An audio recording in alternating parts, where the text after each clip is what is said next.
I'm a third generational carpenter and concrete specialist.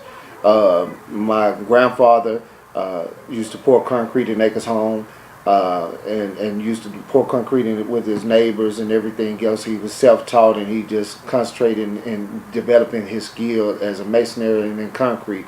But my daddy took it a step further. He took that legacy, and then he took it a step further and not only mastered the concrete, but then also started carpentry. So he built homes from the ground up. I'm taking that legacy and expanding the business, keeping it from taking it from a mom and pop operation into a major company.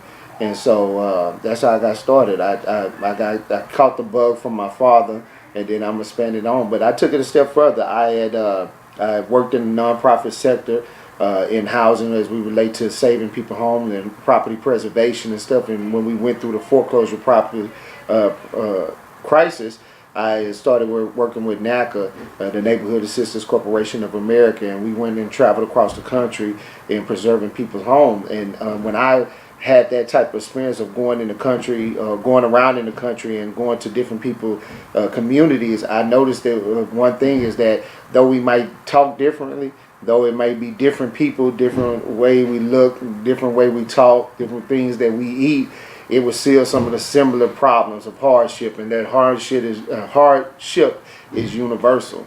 And so no matter where you go, there's going to be somebody that says it's too hard for me, or is even as my pastor said, or the man is always holding you back or whatever else. It's still going to be those same excuses no matter wherever you go, and no matter where.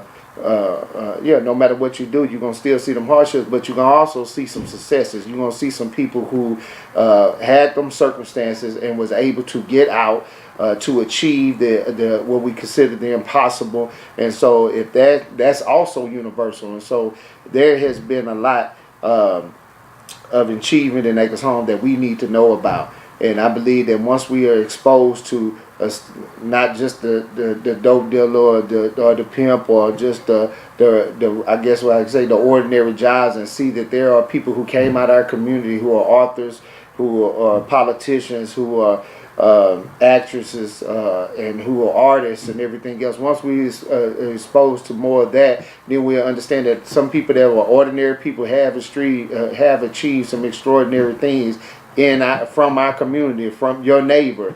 And you can achieve the same extraordinary thing too if we just put forth that effort and don't take no for an answer and go get it. It's Luke 11:9 and 11. It was a scripture that I believe God had given me way back in the 90s, and that's where I coined the phrase "GoGetta." God ordained, gospel educated, truth teacher on assignment. Luke 11:9 and 11 is, if you ask, it shall be given.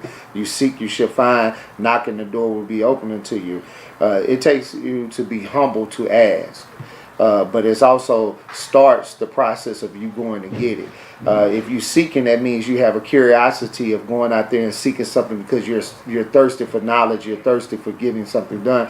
And if you're not, you're putting forth action to it. You're putting forth some action to making sure that it's getting done. So that's the go-getter.